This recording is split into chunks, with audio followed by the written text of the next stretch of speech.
Okay. Ita Mexico, good day. It is the early afternoon of Friday, March 20th, 2020.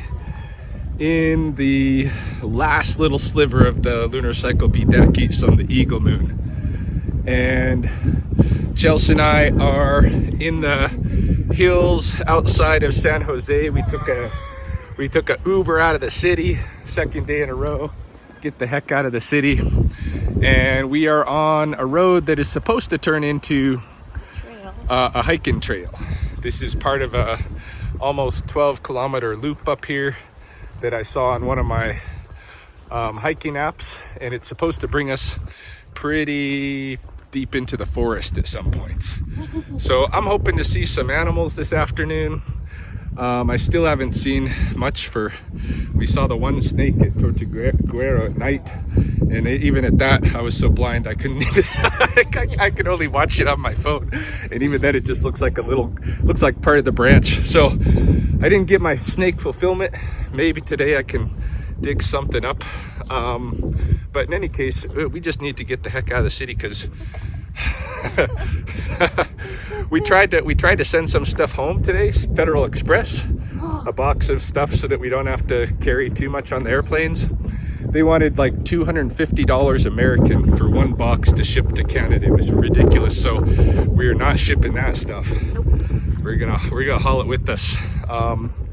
We're almost done with our stay here. We got one more sleep and then a big long Saturday, and then we're gone. But we're getting close enough that I think we're ready to kind of summarize our experience. So as we're hiking today, we'll do a little bit of summary, you know, what we assumed, what we actually encountered, what to look out for. The wins, the losses, all that stuff. Yeah, we'll talk about that today. But hopefully, yeah, we're gonna see some awesome scenery and maybe find some animals.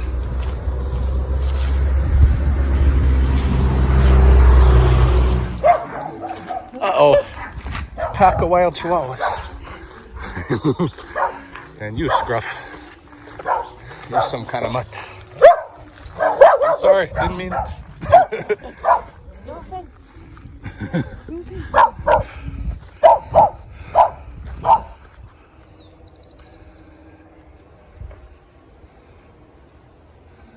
Just crossing paths with this really pretty butterfly here. I have no idea the identification of most of the species in this country. But it's just nice to see, you know, animals, different animals. Yeah, we've come off of we come to the end of the road and onto what's the trail proper, I guess.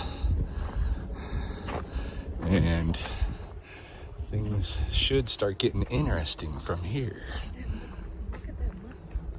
Yeah, you don't want to step in there. You'll lose your leg.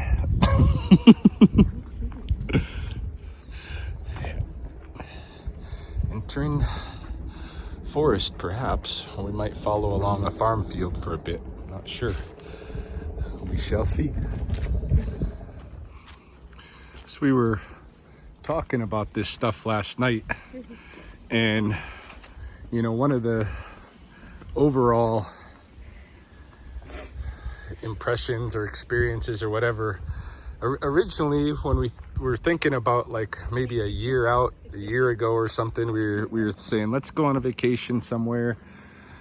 We were thinking about Hawaii at first, but I've been to Hawaii and I know how expensive it is and stuff, and I know that we really, you know, it would have cost us a lot to go there, and I was worried about that. So I started thinking, okay, what are the alternatives? You know, a place where we could go that's very tropical like Hawaii, but inexpensive. And so we were looking at Vietnam. In fact, bought tickets, airline tickets to Vietnam, and then coronavirus broke out, and so we were advised not to go to Vietnam, and our travel agent offered us a full refund. And so we took it and rerouted to Costa Rica. And that was after my dad suggested. I told him, well, where can we go that's going to be tropical and inexpensive? He said, try Costa Rica. So we booked tickets to Costa Rica and then, you know, start doing online research and stuff. But, you know, underlying the trip was our ambition to go somewhere nice and tropical, jungly, but very inexpensively. So we were coming here to, in a way, to take advantage of this country. And we got our asses handed to us. It did not work out that way.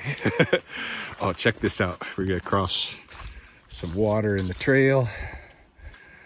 See what kind of, there's some insects. It looks like some water beetles moving around on top. This is a little stream through the forest here. That's very pretty.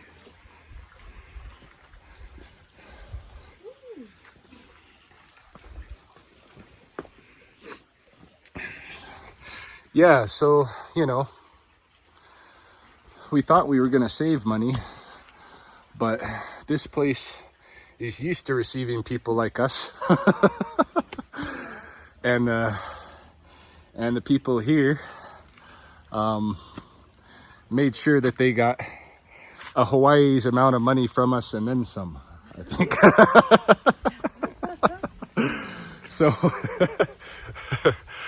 So yeah, we totally got our asses handed to us. One thing, you know, right off, we're going to talk about several things, but one thing right off the hop that could have helped a lot was learning more Spanish before we came.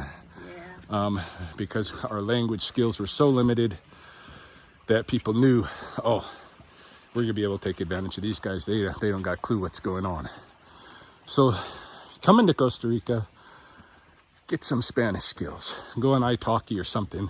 Find yourself an online teacher or a teacher at home or whatever. But practice some Spanish. You know, gotta be fluent, but don't, you know, like we don't know what we're doing in terms of the language. I had some Spanish when I was in high school, a little bit in undergrad 20-something years ago. Wasn't enough, not enough. So that's lesson number one. A lot of the tree limbs here have these hanging ferns. I think they're a fern, these stems. It reminds me of licorice fern, you know, on the west coast. North America, but so much longer. This has got to be a 6-foot frond, you know. Quite something. You can see the humidity on my camera. And it is warm. So if language was lesson number one, lesson number two has to be accommodations, lodging. Now, in this case, we had a win. One of our very few. We used Airbnbs. I booked Airbnbs, and I booked very inexpensive Airbnbs, and they were all really, you know, very satisfying, nice places. The hosts never tried to take any advantage of us. In fact, some of the hosts made sure to point out where we might encounter some trouble if we're not. You think we should take that one? I don't know. That one or this one? This one looks like it gets, well, I'm gonna check this way. Yeah, the accommodations were good with Airbnb. We certainly paid a lot less than if we'd have booked regular hotels. You waiting to see if I go into a mud bath? Yeah. Yeah, Airbnbs and inexpensive is okay. And in general, our experience has been you can trust your hosts in those lodging places. And I don't think we paid more than like $60 a night Canadian to stay anywhere. Never had any problems with check-ins, check-outs. Our stuff feels safe in the room. In fact, right now, you know, both of our passports and my $3,000 laptop is back in a $47 a night Airbnb in the middle of a city full of thieves. And I can trust that it's okay. We've had no mishaps there. So we didn't stay in any hotels, any like big commercial hotels. So I don't know how, those are, but I can tell you Airbnb is an inexpensive and safe way to go.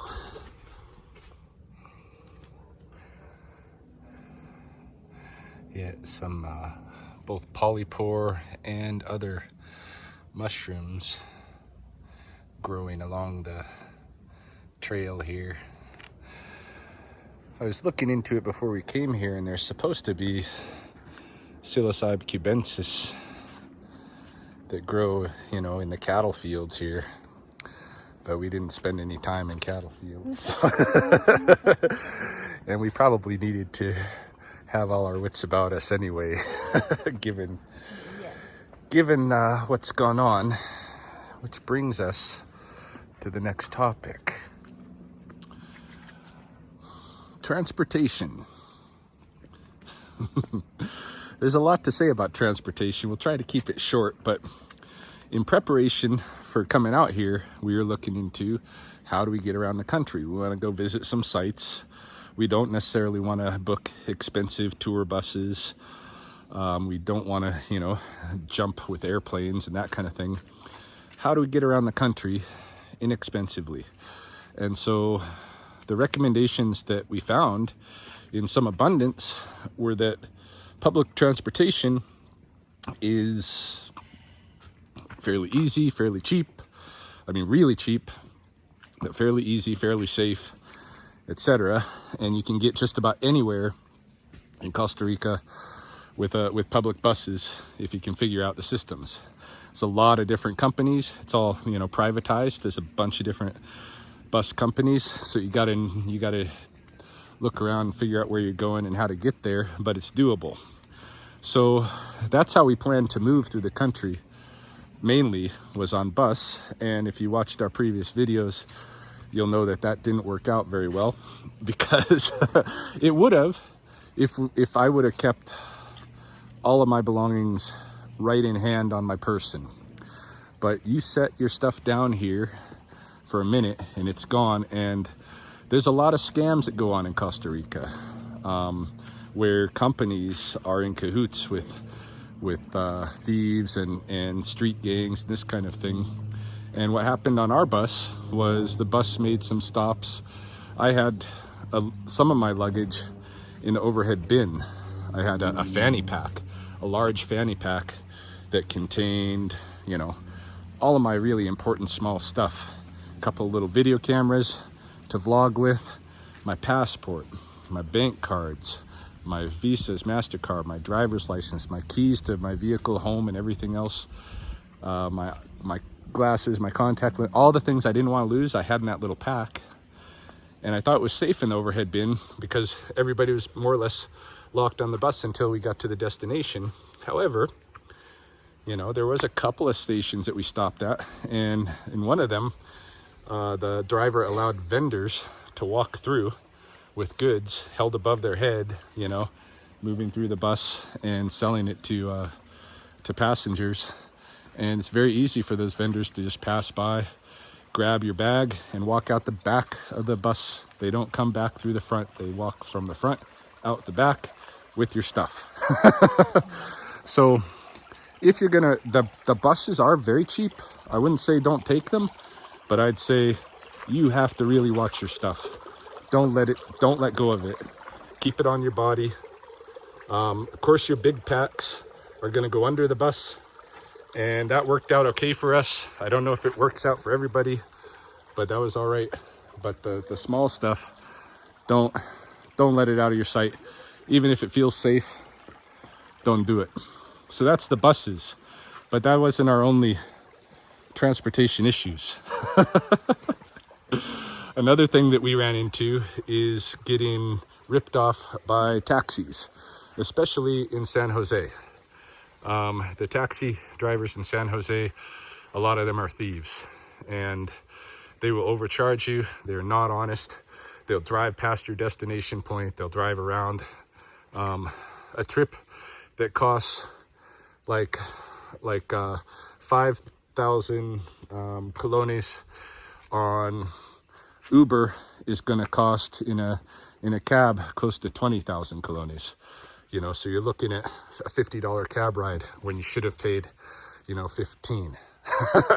So that's a problem with the cabs. And totally recommend, if you're going to move around in the cities and stuff, use Uber. In Limon, the cabs were okay. And our Airbnb host let us know that. You can take both the legal cabs and the illegal ones there. It was all right. But again, you know, if we'd have taken Uber, we'd have had a price pre-established, and, you know, you're already paid online. It's really the safest way to go for doing, you know, moving around with inside and around the cities. And you're able to get out like we have, you know, out of the city to some of the nice countryside areas and tourist attractions and such. One of the things that we saw online a lot was rent a car, you know, come here, rent a car. But while we were in the embassy trying to figure out how to get myself an emergency passport so I can get back out of the country, we looked through a logbook there of things that happened to other Canadians, and almost on the daily, people with rent-a-cars had all their stuff stolen. The gangs here have electronic openers. If you leave your car alone, even for a matter of minutes, they can open your car without even having to smash anything. Take all your stuff, close it and lock it back up, and it looks neat and tidy. But all your stuff is gone in a heartbeat. That was happening in the logbook every day out here. People, and you know, if you rent a car, it says right on there's going to be a decal, Alamo, Enterprise, or whatever. And you're probably going to tourist destinations, and there's thieves. There's a country of thieves. Anybody that says otherwise is crazy. I mean, there's a lot of nice people too, but there's a lot of poverty, and the poverty compels desperation. And these guys are so used to having tourists here and taking advantage. They are slick. Like, I'm not untraveled, but but these I didn't know these guys' games, and they played us. I think we got in one way or another robbed every single day we were in Costa Rica, at least for some money, whether it be, you know, through taking taxis or other things. Oh, we're coming on to something here. Let me turn the camera around. It's starting to rain a little bit. Looks like we've come across the road again and into property areas. We'll see if it cuts back into the forest or not. It's supposed to be about almost 12-kilometer walk, so I can't imagine we're done having trail as yet, but who knows. Having a little snack break. So it turns out what happened back there when we came across that property was we had gotten off trail by a ways. So we made our way back to the trail. It's still going to come up, I think, onto it's going to hit a road. So I'd rather stay in the jungle than on the roads. Probably walk back through the forest trail again. We've seen 3 lizards on the path as we've been going along, but they're all very swift, and once they get just anywhere off the path, they disappear. And that's kind of what we want to talk about as lesson number 4. Camouflage. Camouflage is important. You know, not sticking out, or sticking out as little as you can, so that you don't make yourself such a target, you know, that people recognize you as somebody who doesn't belong here and doesn't know what they're doing. And part of that has to do with your language. Large part of that has to do with how you dress and carry yourself and this kind of a thing. And, you know, you can't change your genome, obviously. So like, you're a gringo like me, you're gonna be suspect from the start. But even Chels, you know, she's brown. Sometimes I'm browner than her. But even Chels, I think, like, she stuck out here too. Like, we both stuck out.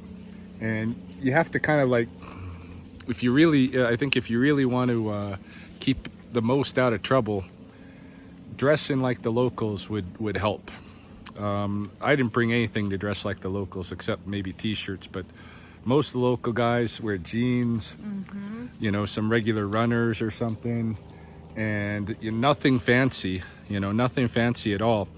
The pair of, I brought some Feiyu high tops, and I brought my sandals, like this, eh? Check this. These bad boys. Nobody in Costa Rica wears these. You know, everybody could just look at my shoes and know what I'm about, and the fact that I'm wearing shorts most of the time. And I didn't even bring any jeans because I hardly even own any jeans. I don't like to wear them, and certainly not in this humidity. But man, it would really help trying to stay camouflaged, but it's really difficult, you know. I would say don't bring a lot of fancy stuff to wear at all. I mean, you know, you want to, of course, like, ladies want to look good. But you can look good in very modest clothing. You know, if you do put a little work into it. You don't want to wear stuff that's not like what the locals wearing, because you're just gonna, you're gonna be a target. So camouflage as much as you can. Lesson number 4. There's a little frog over here, just on the trail. He's not hopping away, but he's run into a wall, a stone wall.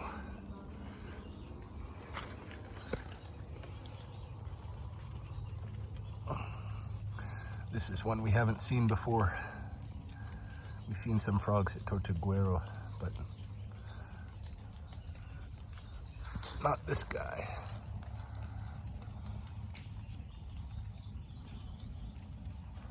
Nice.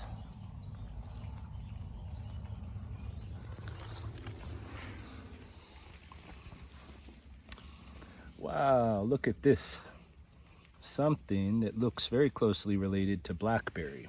Same kind of, almost same kind of leaf structure. No thorns or anything, but I'm betting it's edible. And I'm gonna take the risk and put one in my mouth, see what it tastes like. Not bad, not bad. So let's talk about food.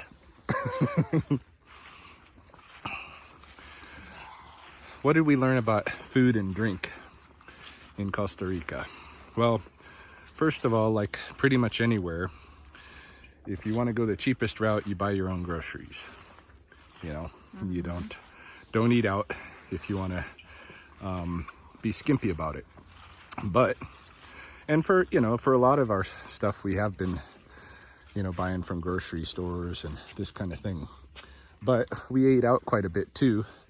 And sometimes those were wins, and sometimes those were significant losses. One of the things that we noticed is that if you have a restaurant, like, okay, there's really predictable restaurants because there's a lot of the same chains from back home. Even in the small towns, you got Taco Bell and McDonald's here. Yeah. So you know what you're going to get from those places. We didn't bother with those places, but if you're wanting to eat at local restaurants, one way to kind of ascertain beforehand whether or not it's a good place to eat is whether or not there's a lot of locals in there.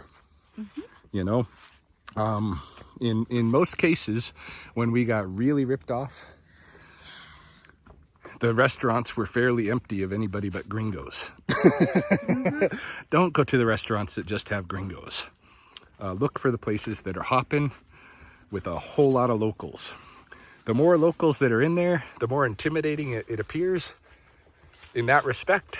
because you know you're gonna go in there and be the only gringo or whatever. Yeah. But the better, you know.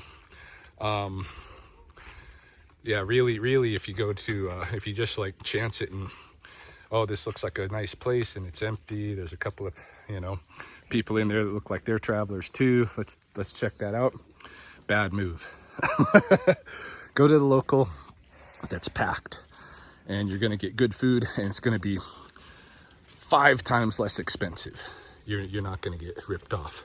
I'm telling you, again, culture of thieves up here, and businesses too, not just street thieves. Check out this view.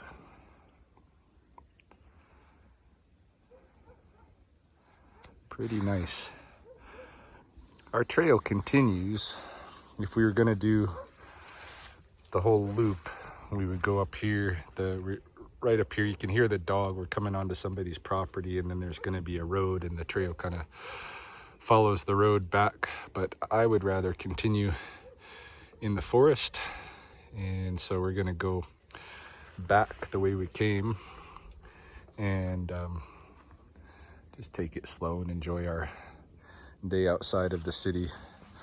It's nice that we have, even though we can't see the volcanoes and such because of the cloud cover, it's very nice to have the cool shade and the little bit of rain, little bit of moisture, and makes for a nice comfortable hike. I'll tell you the name of this trail at the end of the video. I looked it up on an all trails map. That's how I came to learn it was out here. So I'll let you know in case anybody watching thinks they'd like to come try this trail. But we still got 2 more lessons to go. Let's talk a little bit about the shopping scene in Costa Rica, you know, in the urban centers, in the markets. You know, if you're at the tourist sites and you're going to gift shops and such, it's pretty straightforward. And we're going to talk about place as our lesson number 7, but sticking to shopping, what we found was that, well, first of all, you should before you even come out here, you should do a little bit, try to understand the currency and what it's valued at and this kind of a thing. You know, just straight out of the airport when we arrived here, we took a taxi.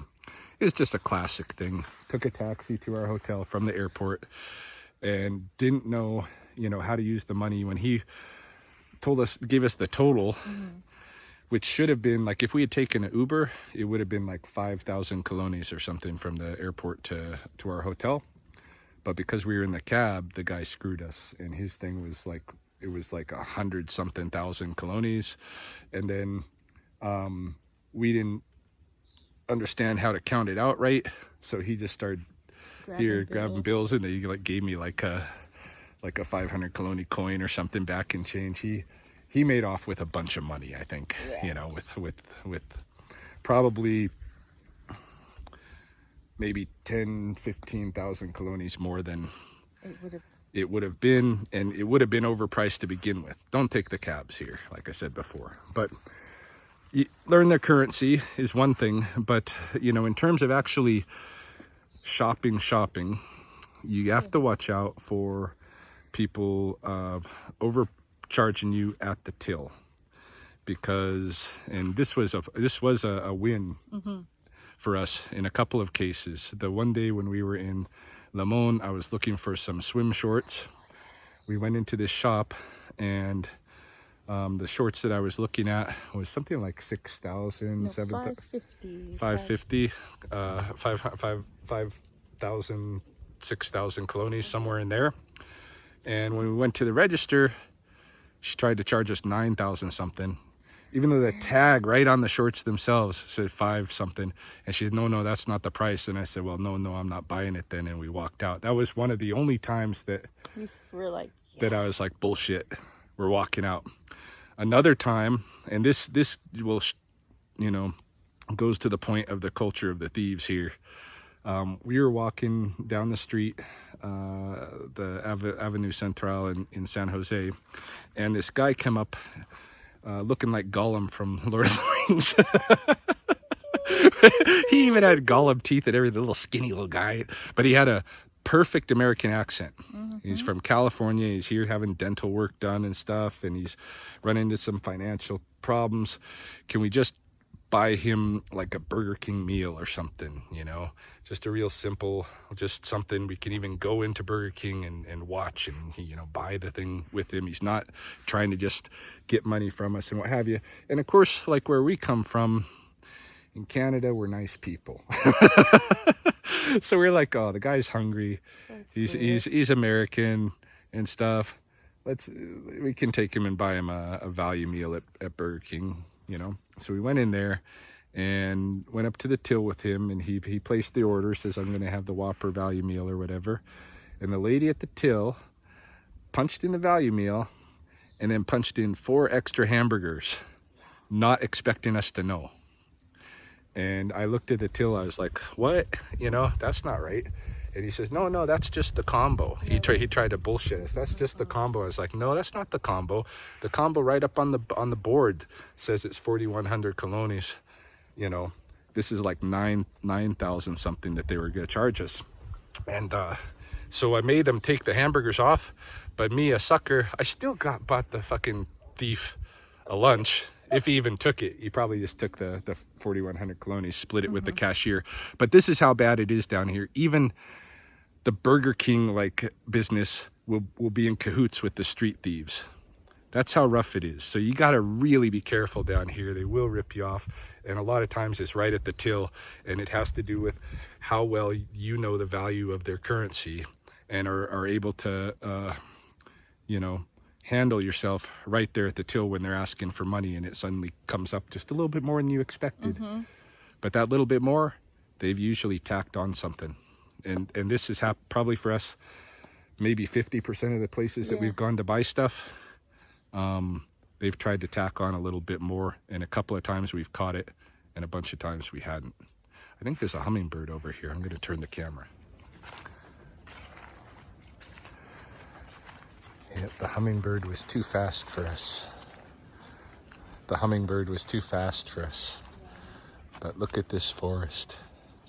It's just beautiful.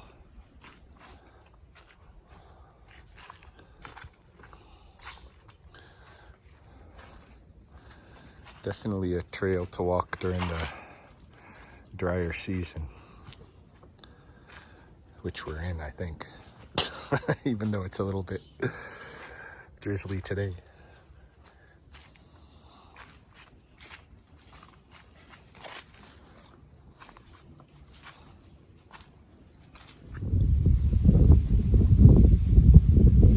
We decided to break off the trail, walk through a gate up onto somebody's ranch, kind of check things out, look at the view.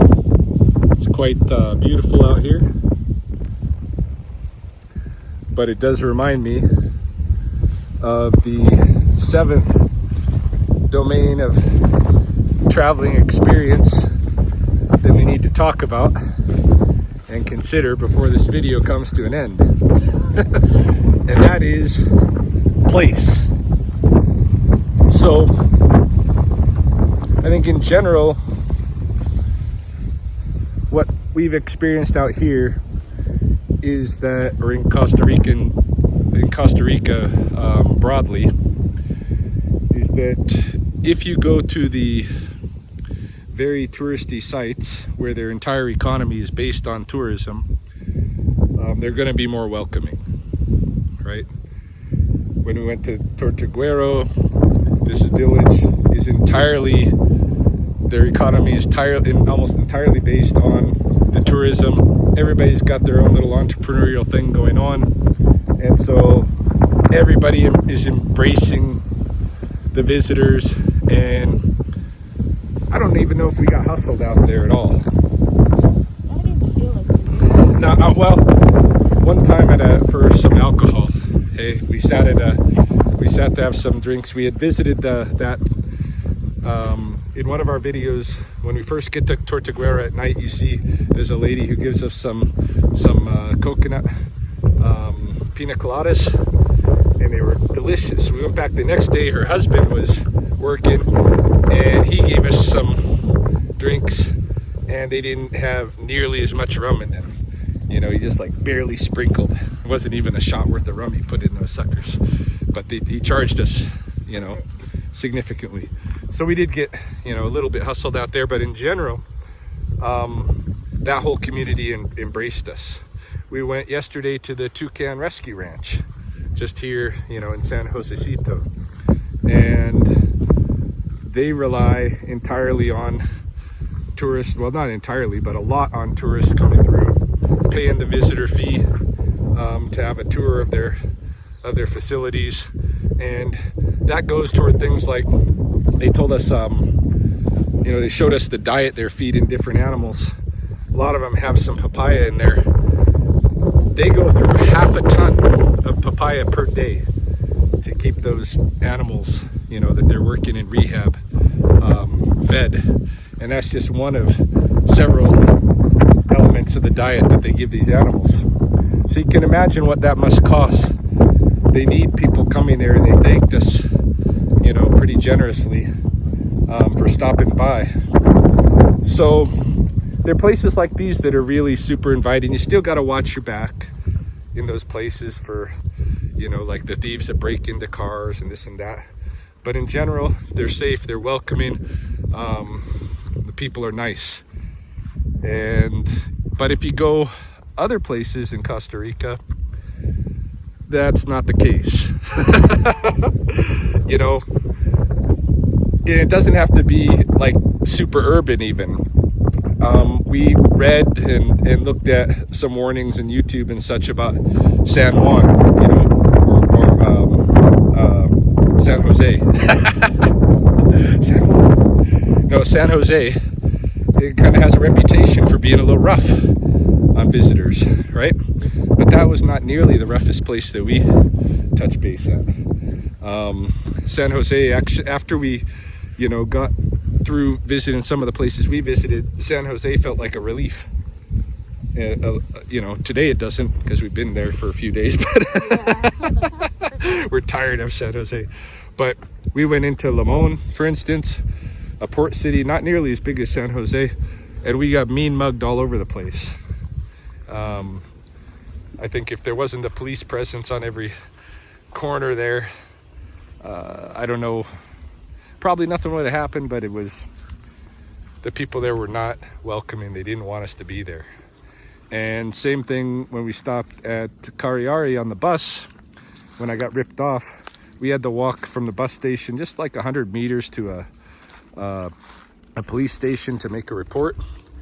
And all the way along, people were mean mugging us. It was, you know, the vibe that we were getting was just strongly abhorrent of tourism. You know, they didn't want us there at all. So be prepared for that. You know, you have to move through the country to get to the places where you're going to go, to the touristy sites. We haven't stayed here long enough to speak broadly about all the different places in the country and how it is and that kind of thing, but this is just a generalization. If you want to be in welcoming places, those are going to be the tourism places. Of course, if you're like us, you might want to step outside of the touristy places and experience some of the local cultural flavor and such, but just be aware that if you're going to do that, you should have all those other things in place that we talked about. You should have your language, you should have your, you know, your camouflage, you should realize that there's a culture of thievery down here, and you should watch your stuff, and you know, you should know the games and the scams that people do, and be prepared for all of that, and try not to stick out. And you know, I'm sure you can visit places like Limon and have a perfectly good time among the locals, but you really need to not be looking like you're a tourist and acting like you're a tourist. If you're just a first-time visitor and novice to travel, then probably stick to the touristy areas. Those are kind of the things, the 7 big points, the 7 big domains of experience and such that we wanted to give our warnings about, tell you where we went, where things went well, where things went bad, and what we've learned from the process. I'm sure if we stayed here, you know, another couple of weeks, we'd have another list of things that we've learned. But this is pretty core stuff, right? This is stuff you could probably apply almost anywhere you travel, but it, you know, specific to Costa Rica, this has been our experience here. Places like this are pretty, even though they're jungle-like, they are surprisingly welcoming. Even though we don't even get hardly bit by mosquitoes, and I thought there would be leeches and buzzing insects all over us and stuff. Not the case. Not the case. So we're going to continue through the forest, and we see some interesting stuff. We'll let that be part of the close of this video, but those are the main points we wanted to make.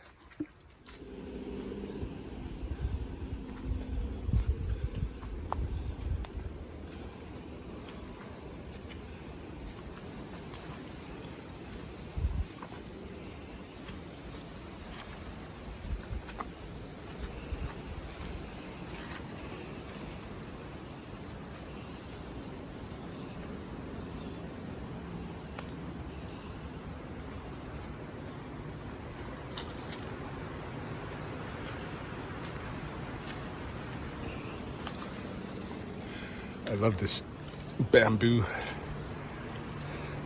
We got bamboo, big bamboo thickets.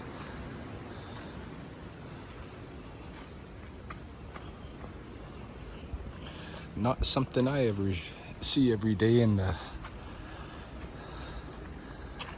cold north.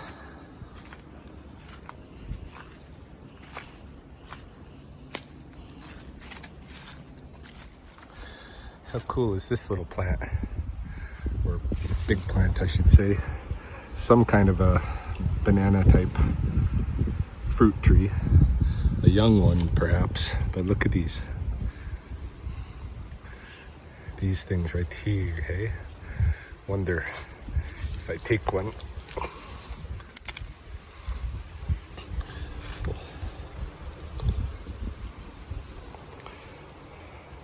I'm gonna try to open it and check the fruit here.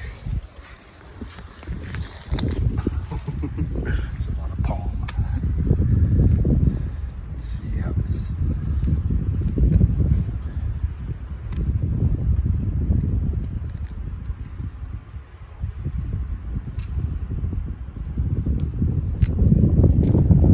Much stronger seeds in these than, you know, like commercial bananas. You can see the black, how black seeds they are. There. But it does look very banana-ish.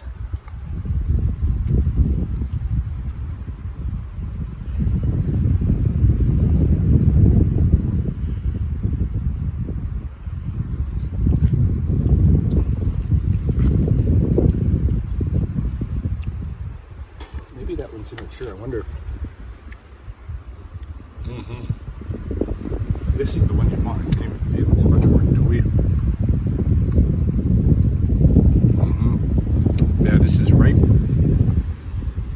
In the pod's not ripe. Lots of seeds.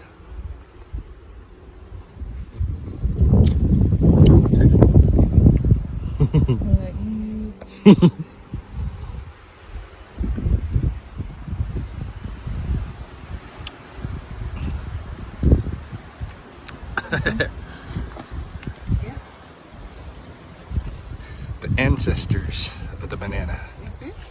We've just come out of the forest, and it appears we're going to have an encounter with a chicken. Oh, we'll see. He's running now. He's running. He doesn't want to see us. Our chicken run away. But get a look at the Costa Rican cows. That one is skinny like those ones we saw in the rainforest, eh? skin and bones cow. I don't know if that's a species or if it's gotta be, right? Yeah. It's gotta be a species thing. Oh yeah, the big floppy ear. Just making our way down to the paved road and intersection, and that's where I'll get us some Uber.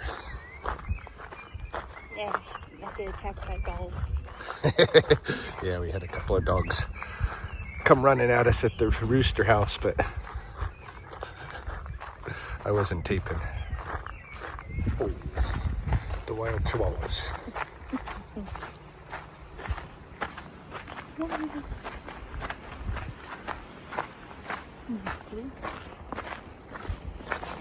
Pero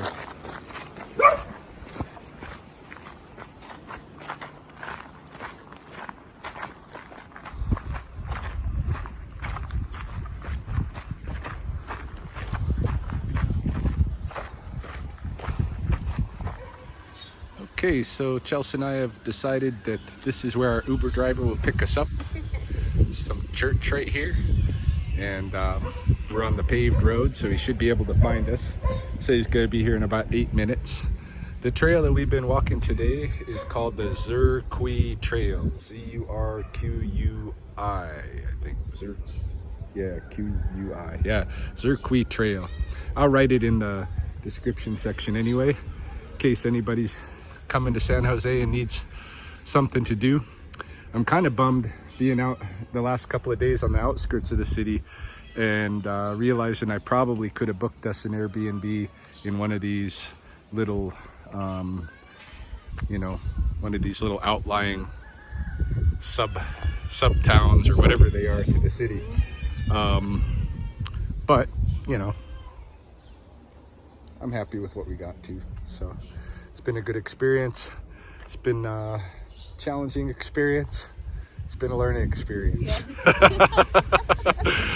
But we would come back again, do some more of Costa Rica, and definitely return to a couple of the places we've checked out.